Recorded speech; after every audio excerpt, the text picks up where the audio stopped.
पश्चिम बंगाल में मुस्लिम समुदाय की 77 जातियों को ओबीसी अन्य पिछड़ा वर्ग का दर्जा देने का मामला अब सुप्रीम कोर्ट तक पहुंच गया है। ममता बनर्जी सरकार के इस फैसले पर सवाल उठाते हुए सुप्रीम कोर्ट ने उनसे एक सप्ताह के अंदर जवाब मांगा है। नमस्कार, मैं निशा शर्मा और आप सभी का स्वागत करती हूं गोल्डन हिल पर। दरअसल ममता सरकार ने ओबीसी समुदाय में मुस्लिम समाज की 77 जातियों को शामिल किया था और इसी फैसले का कड़ा विरोध भी हुआ था। वहीं इस फैसले को लेकर कलकत्ता हाईकोर्ट में चुनौती दी गई थी, जहां कलकत्ता हाईकोर्ट ने ममता सरकार के इस फैसले को रद्द कर दिया था। वहीं हाईकोर्ट के इस फैसले के खिलाफ ममता सरकार ने इस निर्णय को सुप्रीम कोर्ट में चुनौती दी। वहीं अब इस मामले की सुनवाई करते हुए सोमवार यानी 5 अगस्त को हुई यहाँ पर न्यायाधीश justice D.Y.. Chandrachud, justice JB. Pardiwala और जस्टिस मनोज मिश्रा की बेंच में ये कार्रवाई हुई है। वहीं आपको बता दें कि मुख्य न्यायाधीश D.Y.. Chandrachud, justice JB. Pardiwala और जस्टिस मनोज मिश्रा की बेंच ने बंगाल सरकार से 2 प्रमुख सवाल पूछे हैं। पहला सवाल कि क्या ओबीसी सूची में 77 जातियों को शामिल करने से पहले पाली आयोग या किसी भी अन्य आयोग से सलाह ली गई थी।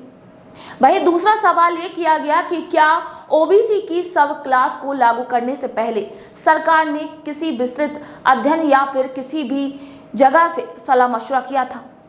वहीं ममता सरकार की ओर से वरिष्ठ अधिवक्ता इंदिरा जयसिंह ने सर्वोच्च न्यायालय में अपना पक्ष रखते हुए ये कहा है कि ये फैसला मुस्लिम समुदाय को लाभ पहुंचाने के उद्देश्य से लिया गया था, जहां मंडल आयोग के दिशा निर्देशों का पालन किया गया था और निर्णय सांख्यिकी आंकड़ों के आधार पर ये फैसला लिया गया था। जयसिंह ने यह भी कहा, यह दावा किया है कि वर्तमान में पश्चिम बंगाल में ओबीसी को आरक्षण नहीं मिलने से राज्य की 39% आबादी प्रभावित हो रही है।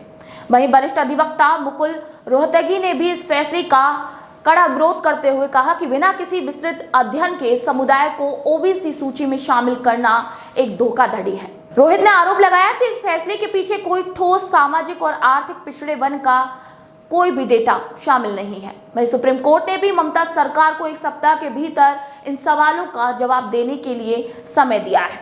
साथ ही 2010 से 2012 के बीच जारी किए गए अलग अलग आदेशों के जरिए भी 77 जातियों को ओबीसी लिस्ट में शामिल करने की इस प्रक्रिया की जानकारी देने को भी कहा गया है।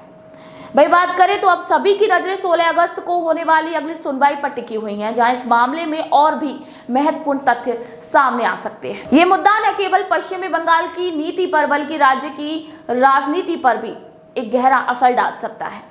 अब देखना यह होगा कि आखिर ममता सरकार इस चुनौती का कैसे सामना करती है और कैसे सुप्रीम कोर्ट को इसका जवाब देती है।